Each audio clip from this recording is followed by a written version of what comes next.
Hi friends, ಎಲ್ರಿಗೂ ನಮಸ್ಕಾರ. ನಾನು ನಿತಿನ್ ಗೌಡ. ಇವತ್ತಿನ ವಿಡಿಯೋದಲ್ಲಿ ನಾನು ಪೋರ್ಟಬಲ್ MI ಏರ್ ಕಂಪ್ರೆಸರಿಂದ ಬ್ಯಾಟ್ರಿನ ರಿಪ್ಲೇಸ್ ಮಾಡ್ತಾ ಇದ್ದೀನಿ. ಇದನ್ನು ನಾನು ಆಲ್ಮೋಸ್ಟ್ 6 ಇಯರ್ಸಿಂದ ಯೂಸ್ ಮಾಡ್ತಾ ಇದ್ದೀನಿ. ಇದನ್ನು ಯೂಸ್ ಮಾಡಿಕೊಂಡು ಈಸಿಯಾಗಿ ಬೈಕು, ಕಾರು, ಸೈಕಲ್ ಟೈರ್ ಎಲ್ಲನೂ ಏರ್ನ ಹೊಡಿಬೋದು. ಸೊ ಇದನ್ನು ಯೂಸ್ ಮಾಡ್ತಾ ಈಗ ಇದ್ರ ಬ್ಯಾಟ್ರಿ ಬಂದು ಕಂಪ್ಲೀಟಾಗಿ ವೀಕ್ ಆಗೋಗ್ಬಿಟ್ಟಿದೆ. ನೋಡಿ, ಈ ಥರ ಏರ್ ಹೊಡಿಬೇಕಾದ್ರೆ ಸಡನ್ನಾಗಿ ಏರ್ ಕಂಪ್ರೆಸರ್ ಬಂದು ಆಫ್ ಆಗ್ತಾ ಇದೆ. ಅದಕ್ಕೆ ಇದ್ರ ಬ್ಯಾಟ್ರಿನ ರಿಪ್ಲೇಸ್ ಮಾಡ್ತಾ ಇದ್ದೀನಿ. ಫುಲ್ ಕಂಪ್ಲೀಟಾಗಿ ಡೆಡ್ ಆಗಿದೆ. ಸೊ ನೀವು ಇದೇ ಥರನೇ ಏರ್ ಕಂಪ್ರೆಸರ್ನ ಯೂಸ್ ಮಾಡ್ತಾ ಇದ್ದೀರಾ ಅಂದರೆ ಅದನ್ನು ವೇಸ್ಟ್ ಮಾಡೋದು ಬಿಟ್ಟು ಈ ಥರ ಬ್ಯಾಟ್ರಿನ ಯಾವ ರೀತಿ ರಿಪ್ಲೇಸ್ ಮಾಡೋದಂತ ತಿಳಿಸ್ಕೊಡ್ತಾ ಇದ್ದೀನಿ. ಸೊ ನೀವಿನ್ನೂ ನಮ್ಮ ಟೆಕ್ಕಿಗ ಚಾನಲ್ಗೆ ಸಬ್ಸ್ಕ್ರೈಬ್ ಆಗಿಲ್ಲ ಅಂದರೆ ಈ ಕೂಡಲೇ ಸಬ್ಸ್ಕ್ರೈಬ್ ಆಗಿ ಬನ್ನಿ ನೋಡೋಣ. ಈಗ ಈ ಪಂಪಿಂದು ಬ್ಯಾಟ್ರಿನ ರಿಪ್ಲೇಸ್ ಮಾಡೋಕ್ಕೆ ಹೊಸ ಲಿಥಿಯಂ ಅಯಾನ್ ಬ್ಯಾಟ್ರೀಸ್ನ ತೊಗೊಂಡಿದ್ದೀನಿ. 18650 ಮಾಡಲ್ ಇದು. ಈಸಿಯಾಗಿ ಎಲ್ಲ ಕಡೆಯೂ ಸಿಗುತ್ತೆ. ಆ್ಯಂಡ್ ಏರ್ ಕಂಪ್ರೆಸರ್ನ ಓಪನ್ ಮಾಡೋಕ್ಕೆ ಒಂದು ಸ್ಕ್ರೂ ಡ್ರೈವರ್ ಸೆಟ್ನ ತೊಗೊಂಡು ಸ್ಮಾಲ್ ಬಿಟ್ ಹಾಕ್ಕೊಂಡು ಏರ್ ಕಂಪ್ರೆಸರಿಂದು ಕವರ್ನ ಓಪನ್ ಮಾಡ್ತಾ ಇದ್ದೀನಿ. ಕೆಳಗಡೆ ಕವರು ತುಂಬಾ ಕೇರ್ಫುಲ್ಲಾಗಿ ಓಪನ್ ಮಾಡಬೇಕಾಗತ್ತೆ. ನೋಡಿ, ಈಸಿಯಾಗಿ ಓಪನ್ ಆಗುತ್ತೆ ಈ ಥರ. ಆ್ಯಂಡ್ ಒಳಗಡೆ ಇಲ್ಲಿ ಸ್ಕ್ರೂ ಕೊಟ್ಟಿದ್ದಾರೆ, ಸ್ಟಾರ್ ಸ್ಕ್ರೂ. ಇದನ್ನು ಓಪನ್ ಮಾಡ್ಕೊತೀನಿ. ಈ ಥರ ಪೋರ್ಟಬಲ್ ಏರ್ ಕಂಪ್ರೆಸರ್ನ ನಾನು ಯೂಸ್ ಮಾಡೋಕ್ಕೆ ಮೇಯ್ನ್ ರೀಸನ್ ಬಂದು, ನಾನು ಸೈಕ್ಲಿಂಗ್ ಎಲ್ಲ ಹೋದಾಗ ಲಾಂಗ್ ಡಿಸ್ಟೆನ್ಸು 100-200 ಕಿಲೋಮೀಟರ್ ಎಲ್ಲ ಹೋದಾಗ ಸೈಕಲ್ ಟೈರ್ ಪಂಚರ್ ಆಯಿತು ಅಂದರೆ ನಾರ್ಮಲ್ ಪಂಪಲ್ಲಿ ಏರ್ ಹೊಡಿಯೋದು ತುಂಬಾ ಕಷ್ಟ ಆಗಿರುತ್ತೆ. 100 PSI ವರೆಗೂ ಏರ್ನ ಹೊಡಿಬೇಕಾಗತ್ತೆ. ಅದಕ್ಕೋಸ್ಕರನೇ ಇದನ್ನು ಯೂಸ್ ಮಾಡ್ತಾ ಇರೋದು. ಈಸಿಯಾಗಿ ಸೈಕ್ಲಿಂಗ್ ಬ್ಯಾಗಲ್ಲೇ ಕ್ಯಾರಿ ಮಾಡ್ಬೋದು ಎಲ್ಲಿ ಬೇಕಾದ್ರೂ. ಜೊತೆಗೆ ಕಾರು ಮತ್ತು ಗಾಡಿ ಟೈರು ಏರ್ ಹೊಡಿಬೋದು. ಅದೇ ರೀಸನ್ಗೆ ಇದನ್ನು ಯೂಸ್ ಮಾಡ್ತಾ ಇರೋದು.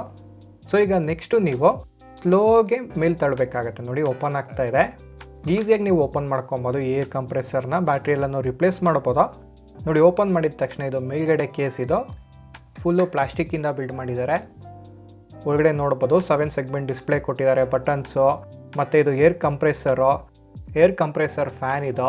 ಮತ್ತು ಮೋಟರ್ ಬಂದು ನೋಡಿ ಈ ಕಡೆ ಬರುತ್ತೆ ಮೋಟರ್. ಇದು ಇದರಿಂದನೇ ರನ್ ಆಗೋದು. ಈಗ ಇದ್ರೊಳಗಡೆ ಇರೋ ಬ್ಯಾಟ್ರಿನ ಆಕ್ಸೆಸ್ ಮಾಡಬೇಕು ಅಂದರೆ ನಾವು ಈ ಮೇನ್ ಬೋರ್ಡ್ನ ರಿಮೂವ್ ಮಾಡ್ಕೊಬೇಕಾಗತ್ತೆ. ಈಗ ರಿಮೂವ್ ಮಾಡ್ತಾ ಇದ್ದೀನಿ. ಈ ಮೇನ್ ಬೋರ್ಡ್ನ ರಿಮೂವ್ ಮಾಡ್ಕೊಬೇಕಾದ್ರೆ ಸ್ವಲ್ಪ ಕೇರ್ಫುಲ್ಲಾಗಿ ರಿಮೂವ್ ಮಾಡ್ಕೊಬೇಕಾಗತ್ತೆ. 2 ಕನೆಕ್ಟರ್ ಕನೆಕ್ಟ್ ಆಗಿರುತ್ತೆ, ಅದು ಕಟ್ ಆಗೋ ಚಾನ್ಸಸ್ ಇರುತ್ತೆ. ಒಂದು ಆಫ್ ಆನ್ ಕನೆಕ್ಟರ್, ಇನ್ನೊಂದು ಪ್ರೆಷರ್ ಗೇಜ್ ಕನೆಕ್ಟರು. ಇದನ್ನು ವಾಪಸ್ ಹಾಕಬೇಕಾದ್ರೂ ಈ ಕನೆಕ್ಟರ್ ಬಂದು ಟ್ರಿಕ್ಕಿ ಆಗಿದೆ ಕನೆಕ್ಟ್ ಮಾಡೋದು. ಅದನ್ನು ಯಾವ ರೀತಿ ಮಾಡೋದಂತ ತಿಳಿಸ್ಕೊಡ್ತೀನಿ. ಮೈನ್ ಬೋರ್ಡ್ ಯಾವ ರೀತಿ ಇದೆ ಅಂತ ನೋಡ್ಬೋದು. ಬ್ಯಾಟ್ರಿ ಬಂದು ಇಲ್ಲಿರುತ್ತೆ, ಇದನ್ನು ನಾವು ರಿಮೂವ್ ಮಾಡ್ಕೊಬೇಕಾಗತ್ತೆ. ಬ್ಯಾಟ್ರಿದು BMS direct main board connect ಆಗಿರುತ್ತೆ. ಬ್ಯಾಟ್ರಿ BMS ಬ್ಯಾಟ್ರಿ ಚಾರ್ಜ್ ಸೈಕಲ್ನೆಲ್ಲ ಕಂಟ್ರೋಲ್ ಮಾಡೋದು. ನೋಡಿ ಒಳಗಡೆ ಬ್ಯಾಟ್ರಿ ಬಂದು ಯಾವ ರೀತಿ ಇದೆ ಅಂತ. 18650 ಎರಡು 2000 mAh ಬ್ಯಾಟ್ರಿನ ಕೊಟ್ಟಿದ್ದಾರೆ. ನಾನು 2200 mAh ಎರಡು ಬ್ಯಾಟ್ರಿನ ರಿಪ್ಲೇಸ್ ಮಾಡ್ತಾ ಇದ್ದೀನಿ. ಟೋಟಲ್ 4400 mAh ಆಗುತ್ತೆ. ಈಗ ಒಂದು ಸ್ಕ್ರೂ ಡ್ರೈವರ್ನ ತೊಗೊಂಡು ಹಳೆ ಬ್ಯಾಟ್ರಿನ ವೆಲ್ಡ್ ಮಾಡಿರ್ತಾರೆ, ಅದನ್ನು ನಾನು ಕೇರ್ಫುಲ್ಲಾಗಿ ಬಿಡಿಸ್ಕೊತಾ ಇದ್ದೀನಿ. ಈ ಥರ ಯಾವ ರೀಸನಿಗೆ ಬಿಡಿಸ್ಕೊತಾ ಇದ್ದೀನಿ ಅಂತ ನಾನು ನೆಕ್ಸ್ಟ್ ತಿಳಿಸ್ಕೊಡ್ತೀನಿ. ಸೊ ತುಂಬಾ ಕೇರ್ಫುಲ್ಲಾಗಿ ಬಿಡಿಸ್ಕೊಳ್ಳಿ. ಸ್ವಲ್ಪ ಕಟ್ ಆಗುತ್ತೆ, ಕಟ್ ಆದರೂ ಪರವಾಗಿಲ್ಲ.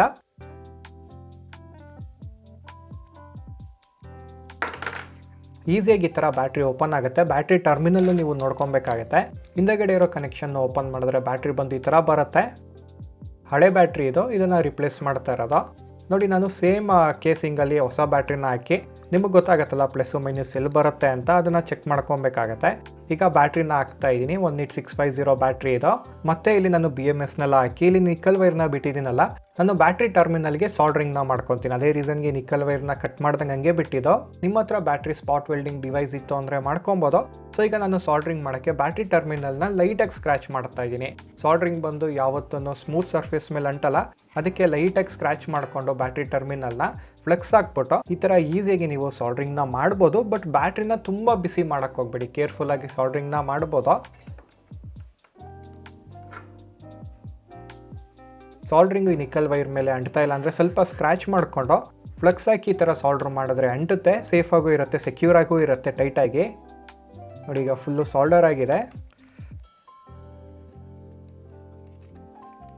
ಬ್ಯಾಟ್ರಿನ ಹಾಕಾದ್ಮೇಲೆ ಈಗ ನೆಕ್ಸ್ಟ್ ಪಾರ್ಟ್ ಬಂದು ಅದೇನೇ ಟ್ರಿಕ್ಕಿ ಅಂತಲೇ ಹೇಳ್ಬೋದು. ನೋಡಿ, ಇಲ್ಲಿ ಮೇನ್ ಬೋರ್ಡ್ ಇದೆಯಲ್ಲ, ಮೇನ್ ಬೋರ್ಡಲ್ಲಿ 2 ಕನೆಕ್ಟರ್ ಇದೆ.